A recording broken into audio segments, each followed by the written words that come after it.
Because of climate change, temperatures around the whole world start rising so high that they melt all the poles. Soon continents get flooded and dangerous things are released from the melted ice like methane, viruses, and bacteria. The government builds rockets to escape to space, although only politicians and the elite get tickets. However, there isn't anything like Earth close enough for rocket travel, so they die of cosmic radiation or killing each other when resources run short.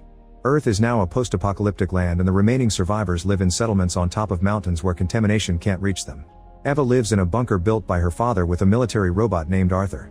He's in rather bad shape because he fought in the climate wars, but her dad reprogrammed him to protect her. Eva likes having someone to talk to, but Arthur doesn't understand things like jokes or empathy. Whenever Eva leaves for the city to look for supplies, Arthur reminds her that it's dangerous because the area is contaminated and that she doesn't drink water there. After putting on a mask connected to an oxygen tank, Eva takes her old truck to the abandoned city. At the supermarket, she grabs anything useful she can find, and today she's surprised to see a bag of lavender seeds. Before going home, she paints her bunker coordinates on a wall in case other survivors need help. Later at the bunker, Arthur asks Eva for the password before letting her in since his main duty is to guard the place. In fact, Eva has to say Scarlet every time she crosses the perimeter, even if it's just to take things from the truck and Arthur can still see it's her. The bunker has a shower at the entrance so Eva can decontaminate before going inside. She spends her time using her radio to try to find survivors, taking care of her plants, organizing supplies, exercising, listening to music, and playing with a set of balls. Arthur always stays outside patrolling no matter the time of the day, and a password book is kept hanging on the fridge door. The next morning Eva works on repairs while exchanging riddles with Arthur. Usually the robot is the one to win, but today Eva finally thinks of a riddle that Arthur can't answer. Then Eva jokes about them getting married and Arthur points out it's nonsensical. This causes Eva to go on a rant about how reality is nonsensical nowadays and her unbearable loneliness. When Arthur asks where her father is and why he hasn't come back, she remembers the day her dad left her with Arthur and promised to come back soon, but he never did. Eva asks Arthur if he wants to marry her, but Arthur says a simple system failure could cause relationship issues.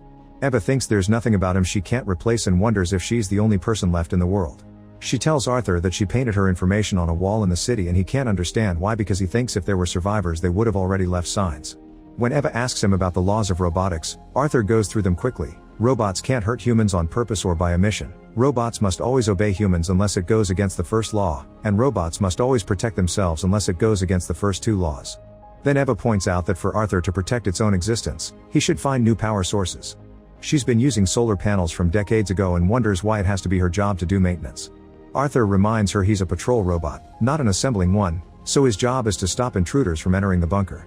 His definition of intruder is anyone who doesn't know the password, which angers Eva. She goes on another rant about the climate wars, remembering how northern countries used robots to protect their borders and not let anyone pass, which in her opinion caused human extinction.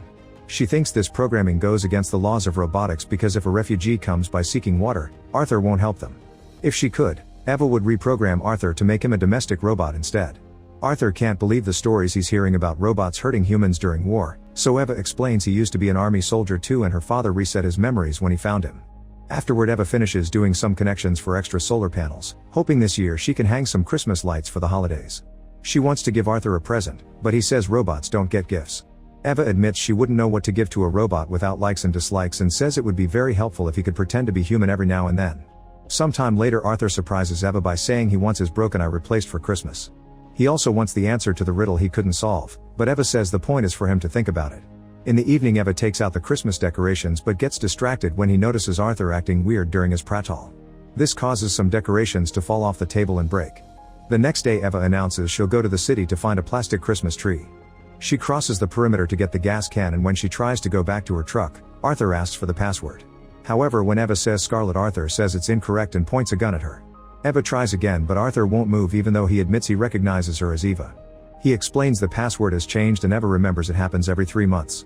Today it's the start of a new password cycle but she lost track of time and the password book is inside the bunker. She goes through the steps of the procedure allowed to prove her identity and even orders Arthur to let her pass, yet Arthur won't budge. Furious, Eva yells as she throws the gas can in frustration. Then she repeats all the passwords they've used to this day, but none of them work. She keeps trying to reason with Arthur, pointing out he knows who she is and that she'll die out there if he doesn't let her pass. Since he doesn't move she tries to walk in anyway, only for Arthur to point the gun at her again. Realizing he'll actually shoot her if he has to, a horrified Eva moves to hide behind a generator while always making sure to keep an eye on Arthur's position and patrolling route. She waits for a few hours before trying again, saying hello and talking about the weather as if nothing had happened. Arthur chats normally, but when Eva tries to cross the perimeter, he asks for the password again. She tells him she only wants an axe to go get the Christmas tree, however Arthur mentions that there are no trees left. Since he keeps calling her Eva, she points out he clearly recognizes her. She talks about all the days they've been together and how she only needs to go inside to get the notebook. She also points out that killing goes against the laws of robotics. Yet Arthur says he isn't allowed to kill humans, he only kills intruders. And an intruder is anyone who doesn't know the password. If a person can't give him the correct password, that person can't be Eva, however he keeps calling her by her name. With nothing else to do, Eva hides behind the generator again. When night falls, she starts throwing rocks at Arthur to distract him. He takes a look around when he notices the rocks but never leaves his spot. The next day Eva turns her jacket inside out and covers her face with the hood before approaching the bunker. Arthur immediately calls her Eva, but she says that's not her name. She pretends to be a refugee asking for asylum and mentions Article 14 of the Universal Human Rights, which says any human can ask for asylum in case of persecution. The robot agrees, however he needs permission from his owner, so he tells her she can find Eva behind the generator.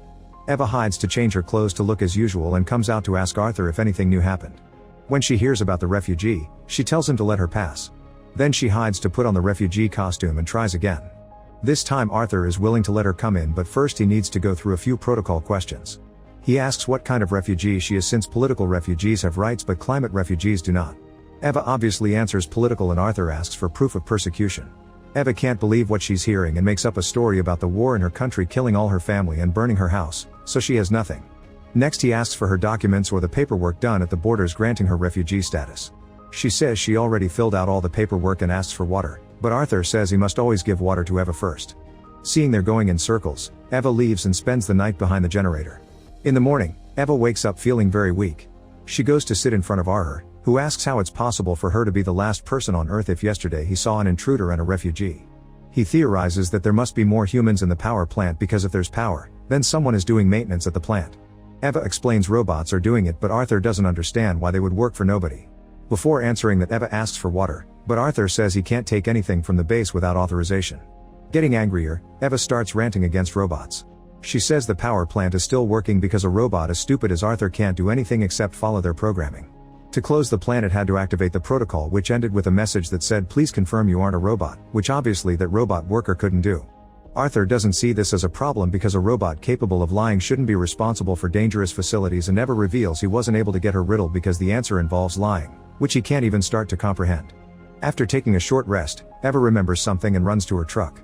She finds the water can in the engine, but when she tries to drink, there's nothing left. Eva throws the bottle at Arthur in frustration before resting again and is shocked to find the bag of lavender seeds on the ground. With just a little hole in the dirt, she plants the seeds and waters them with the few drops of water she has left. Then Eva tries to offer the answer to the riddle in exchange for going inside or at least getting some water, but Arthur still refuses. Getting desperate, she checks the oxygen tank in her truck and notices it has 18% left. Hoping it's enough, she gets in the truck and drives all the way to the power plant. She takes the stairs to the top of a cooling tower, then she climbs down using ropes to get inside. Luckily the door isn't locked and Eva manages to get into the actual plant. She goes through dozens of rooms while keeping an eye on her oxygen level, desperately searching for water. Eventually she finds a map of the plant and follows it until she finally finds the supply room, but the door is locked. At that moment her oxygen runs out, so she takes the mask off. Then she grabs an axe and hits the door with it to destroy it. Eva rushes into the supply room and is devastated to discover all the bottles are empty. After crying for a while, Eva starts making her way out. She comes across a bathroom and notices a few water drops in the shower, but it's not enough. In the evening, Eva arrives at the bunker. She stares at Arthur for a moment and decides to take the risk.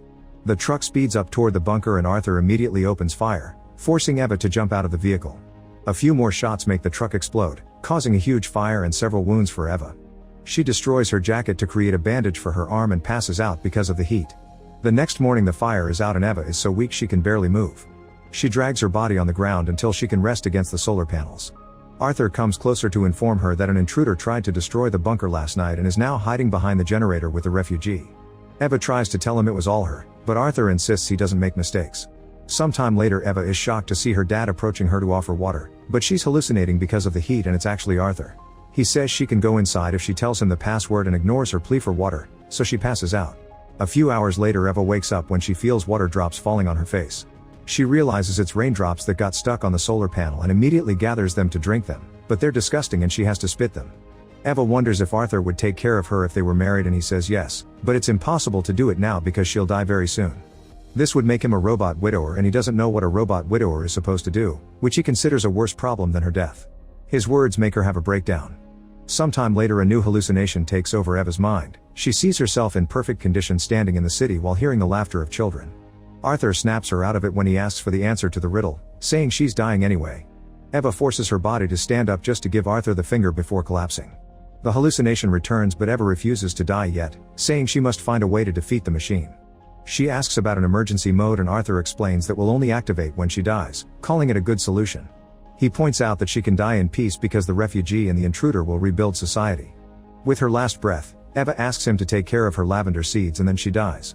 Arthur says that lavender is the right password and goes back to his patrol. Make sure to subscribe and turn on notifications so you can watch more videos like this. Thanks for watching.